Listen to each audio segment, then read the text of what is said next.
Hello दोस्तों, good morning. स्वागत एक बार फिर से आप सभी का एमजेटी एजुकेशन में। कैसे हो आप सभी लोग? साथियों, आज 13 जून है और 13 जून 2025 की करंट अफेयर हम लोग पढ़ेंगे पीपीटी मोड में। जुकाम हुआ है तो इस वजह से मैं आपको सामने आकर के नहीं पढ़ा रहा हूँ। जैसे ही सब ठीक होता है फिर से आऊँगा, ठीक है? तो ऐसे ही पीपीटी मोड पर पढ़ते हैं हम लोग। कल एक बहुत दुखद घटना हुई और बोइंग का 787 विमान क्रैश हुआ देश में। अभी तक खबरों के अनुसार 310 प्लस लोगों की डेथ की खबर है, जिनमें से 242 में 241 जो उस पर सवार थे उनकी डेथ हुई है। बाकी के बहुत सारे डॉक्टर्स और पढ़ाई कर रहे छात्र जो हॉस्टल्स में थे जहां पर जाकर प्लेन टकराया, उनसे उनकी डेथ हुई है। लगभग 75 के आसपास बताया जा रहा है आंकड़ा, अभी कोई निश्चित आंकड़ा नहीं आया हुआ है। तो उन सभी के परिवार वालों को, परिवारजनों को एमजेटी फैमिली की तरफ से गहरी संवेदनाएं। इस दुख की घड़ी में हम सब उनके साथ हैं। शुरुआत करेंगे कल के रिवीजन से। कल हम लोगों ने पढ़ा था कि अभी हाल ही में हुई घोषणा के अनुसार देश का पहला ई कचरा इको पार्क दिल्ली में स्थापित किया जाएगा। नई दिल्ली में 11.4 एकड़ की जमीन पर बनाया जाएगा। और एम एस धोनी को आईसीसी हॉल ऑफ फेम में शामिल किया गया है। ताइवान एथलेटिक्स ओपन में भारत ने 16 मेडल जीते हैं, जिसमें 12 गोल्ड है, 3 सिल्वर है, 1 ब्रॉन्ज है। इसके अलावा उप सेना प्रमुख बन गए हैं lieutenant general Rajiv Ghai. PM Modi पर किताब लिखी गई है मोदीज नीति शास्त्र। इसके इसके लेखक हैं आदिश सी अग्रवाल। रोहिणी ग्राम पंचायत महाराष्ट्र का है, जिसको मिला है ई गवर्नेंस पुरस्कार। मुझे लग रहा है कि ये रिपीट हो गया है ना। चलिए कोई बात नहीं, फिर भी आप रिवीजन कर लीजिए। सारा जोसेफ जो है ये मातृभूमि साहित्य पुरस्कार पाई हुई है। 11वां ब्रिक्स संसदीय मंच का आयोजन ब्राजील में किया गया। और Indonesia open Anders Anton Sen ने जीता है। वेस्टइंडीज के दिग्गज बल्लेबाज निकोलस पुरन ने अंतर्राष्ट्रीय क्रिकेट से संन्यास लिया है। तो ये टॉप 10 करंट अफेयर के क्वेश्चंस थे परसों के दिन से, और आज फिर से रिवीजन हो गया है। कोई बात नहीं। और अब हम लोग बात करेंगे आज की करंट अफेयर की, लेकिन आगे बढ़ूँ इससे पहले एक बहुत ज़रूरी बात यह है कि टेक्स्ट बुक का समर सेल स्टार्ट हो चुका है फिर से। 12 से 14 जून के बीच में आपको मात्र 351 में टेक्स्ट बुक पास प्रो मिल रहा है, और पास प्रो मैक्स 395 में मिल रहा है। ये आपको तभी मिलेगा जब आप एमजेटी कूपन कोड यूज़ करोगे, ठीक है? तो आप जाओ, बढ़िया मौका है, बेहतरीन मौका है। मॉक टेस्ट ले सकते हो और उसके बाद से सभी एग्जाम्स के मॉक टेस्ट आपको यहाँ पर मिल जाएंगे, उनको आप सॉल्व कर सकते हो विद डिटेल एक्सप्लेनेशन। पहला क्वेश्चन देखते हैं। हाल ही में विश्व बाल श्रम निषेध दिवस कब मनाया गया? World day against child labour. तो ये मनाया गया साथियों 12 जून को। प्रत्येक वर्ष चाइल्ड लेबर की समस्या से निपटने के लिए या चाइल्ड लेबर को कम से कम या खत्म करवाने के लिए ये दिवस मनाया जाता है। चाइल्ड लेबर कौन? जो 14 वर्ष से नीचे की उम्र के जो बच्चे होते हैं उनसे कोई श्रम वाला कार्य ना कराया जाए, और इसके लिए ये अवेयरनेस फैलाने के लिए दिवस मनाया जाता है, ठीक है? तो विश्व बाल श्रम के विरुद्ध बढ़ते वैश्विक आंदोलन की गति प्रदान करने के लिए।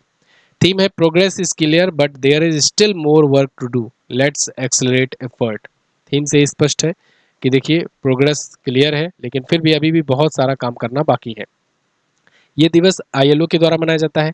आईएलओ इंटरनेशनल लेबर ऑर्गेनाइजेशन एक ऐसी संस्था है जो श्रमिकों के लिए ये काम करती है।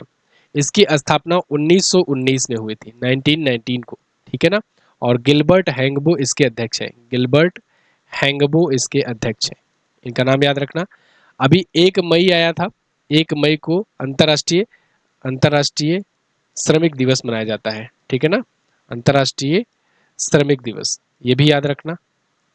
ये भी आईएलओ के द्वारा ही मनाया जाता है और ये श्रमिकों के लिए है। यहाँ ये बाल श्रमिक के लिए है, यहाँ पर ये श्रमिक के लिए, ठीक है? चलिए अगला, ये प्रमुख दिवस है, कल हम लोगों ने रिवीजन किया था, तो आज हम आगे बढ़ेंगे। भारत सरकार ने किसके सहयोग से डिजी पिन नामक एक नया डिजिटल पहल शुरू किया? तो भारत सरकार ने डिजी पिन लॉन्च किया है इसरो और आईआईटी हैदराबाद की मदद से। उपरोक्त दोनों ऑप्शन आपका यहाँ पर करेक्ट हो जाएगा। डिजी पिन क्या होगा? एक 4x4 मीटर की चौड़ाई वाला एक रेडियस में, चौड़ाई वाले एक क्षेत्रफल में, एरिया में एक एक पिन दिया जाएगा। ये 10 डिजिट का पिन होगा, और ये ठीक वैसे होगा जैसे आप समझो ना कि जैसे कुछ किलोमीटर के एरिया में पहले पिन कोड बटा हुआ है। पिन कोड जो आप यूज करते हो 6 अंकों का, वो कुछ किलोमीटर की एरिया का होता है, कुछ 100 मीटर के या कुछ किलोमीटर के एरिया का होता है। अब थोड़ा सा और प्रिसाइज करने के लिए 4x4 मीटर वाला एक 10 डिजिट का कोड दिया जाएगा। इससे क्या होगा? इससे आपकी डिलीवरी सिस्टम और अच्छे से बेहतरीन हो पाएगी और एग्जैक्ट हो पाएगी।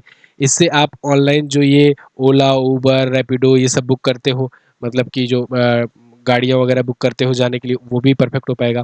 ऑनलाइन फूड डिलीवरी के लिए एग्जैक्ट लोकेशन हो पाएगी। अमेजन, फ्लिपकार्ट जैसे ई कॉमर्स वेबसाइट से जो डिलीवरी होती है वो बहुत एग्जैक्ट हो पाएगी। तो मतलब इससे थोड़ा सा एग्जैक्टली लोग पहुंच पाएंगे और उनको डेस्टिनेशन अच्छे से मिल पाएगा। और खास बात ये रहेगी कि इसमें किसी व्यक्ति के नाम पर नहीं रहेगा ये डिजिट, ये तो एक जमीन का, एक भूभाग का कोड रहेगा, एरिया कोड रहेगा 10-10 डिजिट का।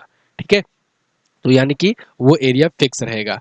तो last last time delivery, address management, इन सब में सटीक भू स्थानिक पहचान हो पाएगी। तो इसरो ने मदद की है, आईआईटी हैदराबाद के जो रिसर्चर्स ने मदद की है, तब भारत सरकार ने लॉन्च किया है डीजी पिन। ठीक है, डीजी पिन, डिजिटल पिन। अगला, भारत के किस पड़ोसी देश में पोषण पाया पर्व मनाया गया? पोषण पाया पर्व ये साथियों मनाया जाता है श्रीलंका में। पोषण पाया ये बौद्ध धर्म से संबंधित पर्व है। ये आपको याद होगा ना कि सम्राट अशोक ने अपने बेटी और बेटे को, बेटे महेंद्र और बेटी संघमित्रा को भेजा था श्रीलंका बौद्ध धर्म का प्रचार प्रसार करने। जब कलिंग का युद्ध हुआ तो उसके बाद इन्होंने हथियार त्यागा, फिर बौद्ध धर्म अपनाया। बौद्ध धर्म के बाद इन्होंने बौद्ध धर्म का प्रचार प्रसार करना शुरू किया। तो इसी कड़ी में इन्होंने अपने बेटे और बेटी को भेजा था श्रीलंका। ठीक है, संघमित्रा को और महेंद्र को, कि जाओ और बौद्ध धर्म के बारे में वहां पर बताओ। तो जब ये लोग गए वहां पर, खास करके इनके जो पुत्र थे अरहत महिंदा या महेंद्र, यहाँ पर महेंद्र बोलते हैं हम लोग और वहां पर महिंदा बोलते हैं। ठीक है, अरहत महिंदा। तो जब ये गए तो पहला बौद्ध उपदेश दिए थे इसी दिन। ठीक है, जून माह की पूर्णिमा में। तो इसीलिए इस दिन ये ये पर्व मनाया जाता है वहां पर, पोषण पोषण पोया पर्व। ठीक है, श्रीलंका में।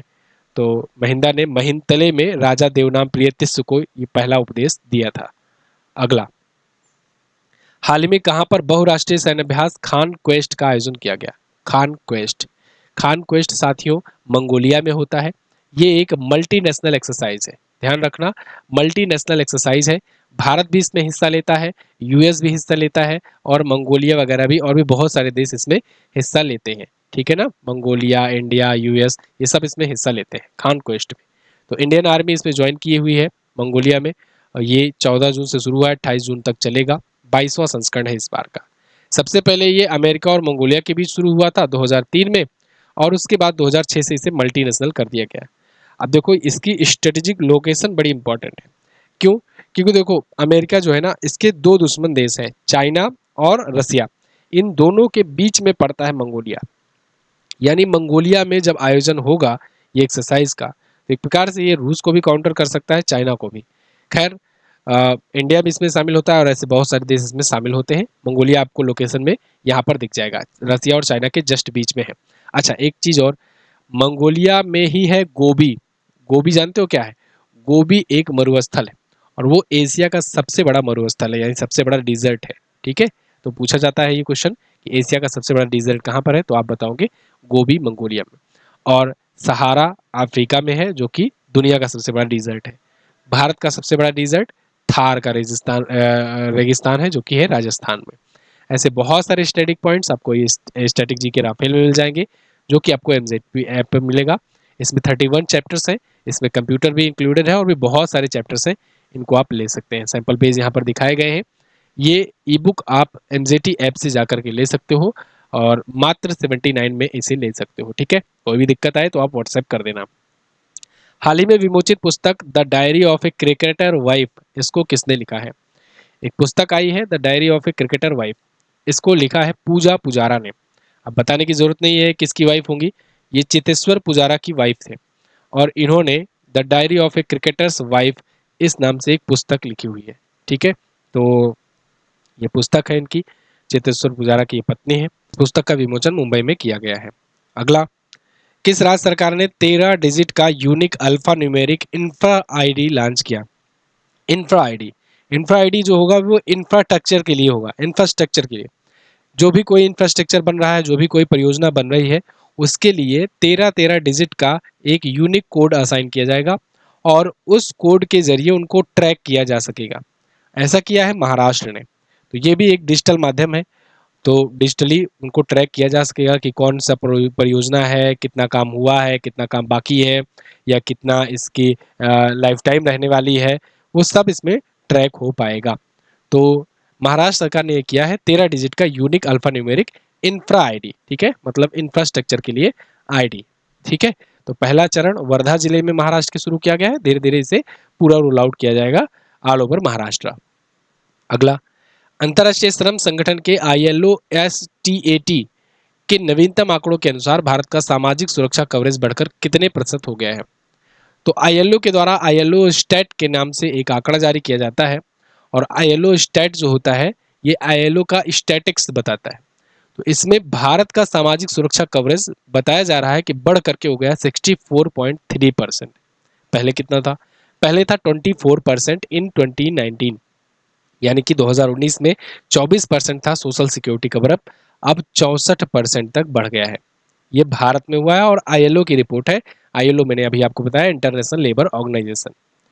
तो 2015 में 19%, फिर 2019 में 24%, और अब 2025 में 64% हो गया है।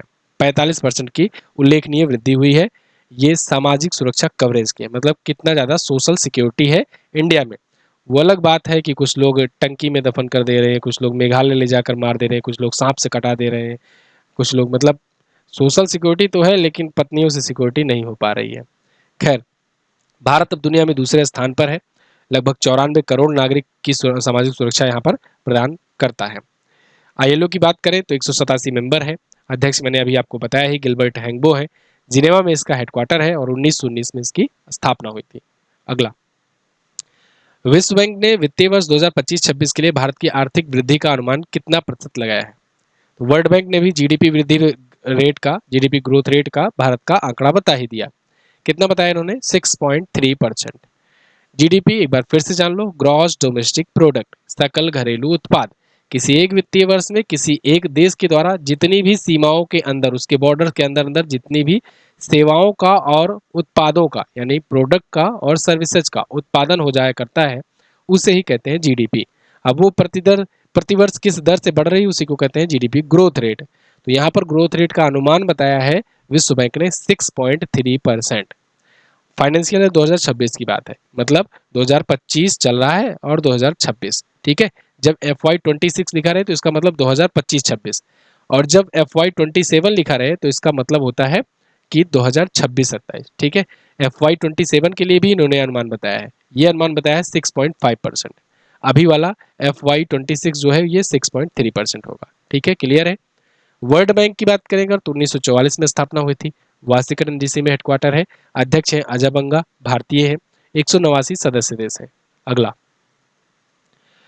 12 जून 2025 को अहमदाबाद से लंदन जा रहा बोइंग 787 ड्रीम लाइनर विमान क्रैश हो गया। ये किस कंपनी द्वारा संचालित किया जा रहा था? साथियों, ये बहुत दुखद घटना हुई, मैंने आपको शुरुआत में ही बताया। इसके बारे में पूरा डिटेल्स हम लोग जानेंगे। कल वीडियो बनाने वाला था इस पर, लेकिन जैसा कि आप जान रहे हो तबीयत खराब है, इस वजह से वीडियो नहीं बन पाई। लेकिन मैं यहीं पर आपको सब कुछ समझाने का कोशिश करूंगा, कोई भी पॉइंट आपका छोड़ूंगा नहीं, जो भी इंपॉर्टेंट होगा।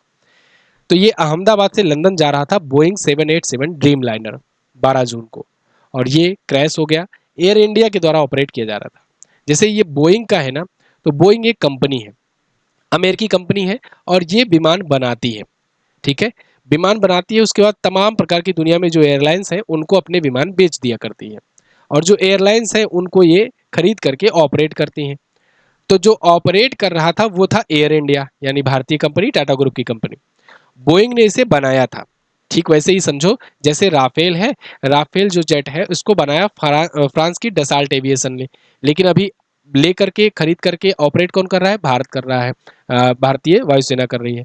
तो यानी बोइंग का ये विमान ऐसा नहीं केवल एयर इंडिया ही ऑपरेट कर रहा है, दुनिया के बहुत सारे देश खरीदे हैं, बहुत सारी कंपनियां चला रही हैं, ठीक है। तो यहाँ बोइंग जो है इसका विमान है, और चला कौन रहा था? Air India. ये बात क्लियर हुई। अब आगे देखो एक्चुअल में हुआ क्या। ये अहमदाबाद के सरदार वल्लभ भाई पटेल एयरपोर्ट से टेक ऑफ करके ये जा रही थी लंदन के लिए फ्लाइट, बोइंग 787 जो था ड्रीम लाइनर। और ये टेक ऑफ करने के मात्र 2 मिनट के अंदर अंदर ही जाकर क्रैश हो गई। लास्ट जो कॉल आया है जो पायलट का, वो था midday midday midday, I am not getting thrust. I am not getting thrust का मतलब ये है कि वो प्रॉपर तरीके से थ्रस्ट नहीं पा रहा है जिससे वो ऊंचाई ले सके। थ्रस्ट क्या होता है? थ्रस्ट आप समझो एक ऐसा प्रकार का वो होता है कि ऐसा प्रकार का पावर होता है कि जो पृथ्वी की तरफ या कहे नीचे की तरफ धकेलता है, तो जिससे वो खुद ऑब्जेक्ट ऊपर की तरफ जाता है। आप जानते हो न्यूटन का थर्ड लॉ एक्शन रिएक्शन का। इसी थ्रस्ट की वजह से मिसाइलें ऊपर जाती हैं, रॉकेट्स ऊपर जाते हैं, हवाई जहाज ऊपर जाते हैं। थ्रस्ट मतलब कि वो पीछे की तरफ धक्का देता है जिससे ऑब्जेक्ट आगे की तरफ जाता है। तो ये जो है प्रॉपर तरीके से थ्रस्ट नहीं पा रहा था, जिस वजह से ये ऊपर अपने आप को ले जा पाए। यही कारण है कि ये ऊपर थोड़ा सा गया, उसके बाद जब I am not getting thrust हुआ, उसके बाद ये फिर से नीचे की तरफ जाने लगा और जा करके एक वहीं पर एक मेडिकल कॉलेज था और उसका हॉस्टल था जहाँ पर बहुत सारे छात्र लंच कर रहे थे, डॉक्टर्स जो आगे भविष्य में बनने वाले थे, उस हॉस्टल से जाकर टकरा गया। और इतना ज़्यादा बड़ा धमाका हुआ कि मतलब वीडियोज़ वगैरह देख करके आपकी रूह काँप जाएगी। बिल्कुल जो बॉडीज़ निकली हैं उनको, उनकी वीडियोज़ अगर आप तक पहुँची होगी, आपने देखा होगा अगर, तो बिल्कुल एक समझ लो जैसे कोई लकड़ी का कोयला जलाया जाता है, उस प्रकार के सब लोग निकले हुए हैं। इतना ज़्यादा भयानक दृश्य है। खैर, इसमें 1,26,000 से ज़्यादा लीटर की फ्यूल इसमें भरा था, पूरा फुल फ्यूल भरा हुआ था क्योंकि इसे लंबी दूरी तय करनी थी। और ड्रीम लाइनर की खास बात यही है, देखो इसका नाम ड्रीम लाइनर ना 5 लाख लोगों पर वोटिंग करा करके नाम रखा गया था, ड्रीम लाइनर। कारण ये था कि ये ड्रीम लाइनर की तरह था भी, इसमें बहुत ही हाई क्वालिटी की फैसिलिटीज़ वगैरह भी थी बोइंग 787 में। और 2013 में जब से ये बना, 2014 में एयर इंडिया को सौंपा गया, तब से आज तक के इतिहास में पूरी दुनिया में भी बहुत सारे देश यूज कर रहे हैं, लेकिन कहीं भी कोई सा भी एक भी शिकायत नहीं आया था, विमान क्रैश की कोई घटना नहीं आई थी। छोटे मोटे जो फॉल्ट होते हैं इंटरनल, वो तो कैजुअल है, वो तो सब जगह होता है, लेकिन कोई बड़ी विमान दुर्घटना नहीं हुई थी। ये पहली बार है जब ड्रीम लाइनर का विमान क्रैश हुआ है। 300 प्लस कैजुअलिटीज बताई जा रही हैं। इसमें 242 तो इसी में शामिल थे, जिसमें 230 पैसेंजर्स थे, 12 क्रू मेंबर्स थे। इसमें 229 पैसेंजर्स की डेथ हुई है, 12 क्रू मेंबर की डेथ हुई है, एक बंदा बच निकला है। और जो निकला है बच के, और वो तो मतलब करिश्मा ही समझ रहे हैं भगवान का। खैर वो भी एक जांच का विषय होना चाहिए, कैसे बच गया भाई। वो तो यही कह रहा है कि हम तो गेट खोल करके कूद गए थे, लेकिन आप खुद भी कॉमन सेंस लगाओ। जब कोई एरोप्लेन उड़ रहा है या आप सोचो कोई कार ही चल रही है हाई स्पीड में, कोई कार 100-150 की स्पीड में चल रही है, तो आप गेट खोल पाओगे? वो तो जहाज है, तो उतनी ऊंचाई पर, और वो भी इतना भारी भरकम उसका गेट होता है, अकेले इंसान का बस का तो नहीं है, मुझे नहीं लगता है कि कोई खोल पाएगा। खैर जो भी होगा, जांच के बाद पता चलेगा कि क्या हुआ था, कैसे वो बच निकला। और ये एयर इंडिया के द्वारा था, बाकी सारी चीज़ें मैंने आपको बता दी हैं। तो जो परिवार वाले हैं जिनकी डेथ हुई है उनके अच्छा, इसमें एक और इम्पोर्टेंट बात, एक पूर्व मुख्यमंत्री थे विजय रूपानी, गुजरात के पूर्व मुख्यमंत्री, इनका भी निधन हो गया है। विजय रूपानी, इनका भी निधन हो गया है। 2016 से लेकर के 2021 तक ये मुख्यमंत्री रहे थे गुजरात के। आई थिंक मैंने आपको इस विमान हादसे के बारे में सब कुछ बता दिया है, बाकी कुछ भी छूट गया हो तो आप कमेंट बॉक्स में लिख दीजिए। तो ये थे आज के दिन के टॉप करंट अफेयर के क्वेश्चंस। आई होप आपको वीडियो पसंद आई होगी। लास्ट डे के क्वेश्चंस की बात करें, आईसीसी हॉल ऑफ फेम में शामिल होने वाले पहले भारतीय क्रिकेटर कौन थे? तो सुनील गावस्कर और बिशन सिंह बेदी को, दोनों को एक साथ 2009 में शामिल किया गया था। राजधानी दिल्ली में कहाँ पर देश का पहला ई कचरा इको पार्क बनाया जाएगा? तो होलंबी कला में बनाया जाएगा, दिल्ली में होलंबी कला में। ठीक है, आज आपको क्या बताना है?